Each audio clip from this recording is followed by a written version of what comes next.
ஒரு காரை ஃபுல் காசு கொடுத்து வாங்க முடியாத ஒரு ஆளு நீ ஆம்பளையா இருக்க? சிங்கம் பசியில இருந்துச்சுன்னா வேட்டையாடுச்சுன்னா காடே செழிப்பா இருக்கும். அது மாதிரிதான் if person wants to win நினைச்சா வச்சுக்கோயேன், கண்டிப்பா வின் பண்ணுவான். 2024 I want to buy a car. சரியா? அப்பதான் வந்து 3 லட்ச ரூபா கொடுத்து ஒரு பைக் வாங்கிட்டு வீட்டுக்கு வித்தி வச்சிருக்காங்க. எனக்கு வந்து கார்ல போன ஆசை. ஏன்னா 2 காரணம் இருக்கு. ஒரு காரணம் வந்து வெள்ளச்சட்டை போற காரணம் சொல்றேன் நான் வீடியோல. I wanted to buy a car. 2024 I'm going to a car showroom and asking them, I'll pay you 1 lakh rupees down payment. Okay, எனக்கு வந்து லோன்ல ஒரு கார் தாங்கன்னு கேட்குறேன். சார் கண்டிப்பா பண்ணலாம் சார் சொல்லிட்டு ஒரு ப்ளூ கலர் ஆல்ட்ராஸ், அந்த ஆல்ட்ராஸ் ஃபிக்ஸ் பண்ணியாச்சு. 11,000 rupees காசு கட்டி வந்துட்டு நான் அன்னைக்கு. ஆஃப்டர் செக்கிங் த பேங்க் ஸ்டேட்மெண்ட்லாம் பார்த்ததுக்கு அப்புறம், சார் அன்ஃபார்ச்சுனேட்லி என்னோட எலிஜிபிள் ஃபார் லோன் சொல்லிட்டாங்க.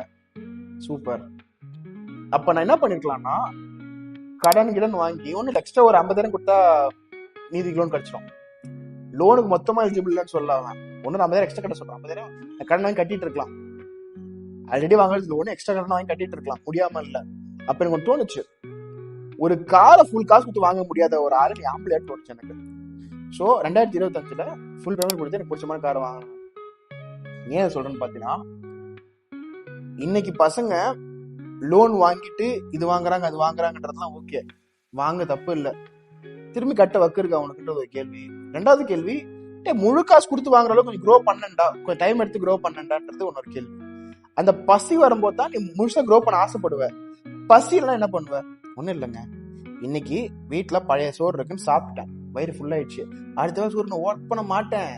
அந்த பழைய சோறு சாப்பிடாதுன்ற நானு, பசியில இருன்ற நானு. சாப்பிடாம பசியில இருந்தா வச்சுக்கோயேன், அடுத்த வேலை சாப்பிடறதுக்கான ஆசை வரும். அந்த ஆசை உன்னை ஒர்க் பண்ண வைக்கும். நீ ஒர்க் பண்றதால காசு சம்பாதிப்ப, வாழ்க்கை தரம் மாறும். பசி வேணும். பசி இல்லாம எதுவுமே கிடையாது. நான் 12th படிக்கும்போது பசியில இருந்தேன், வேலை செஞ்சேன், படிச்சேன், மார்க் எடுத்தேன். சரியா? நான் பசியில் இல்லாத டைம்ல நான் க்ரோ பண்ண மாதிரி தோணல எனக்கு. பசி வேணும். அதாவது ஸ்டாய்சிசம் ஒரு கான்செப்ட். ஸ்டாய்சிசம்னா வந்து பாத்தீங்கன்னா, you will put yourself in hardships. நடக்க வேண்டியது நடக்கதான் போகுது. சரியா? உதாரணத்துக்கு நல்ல கம்ஃபர்டபுள் லைஃப் தான் வாழ்ந்துட்டு இருக்கேன் நானு. திடீர்னு ஒரு தரல படுத்துவேன். ஏன்னா to remind myself that this moment is not permanent. Anything might change, but still I am going to be happy.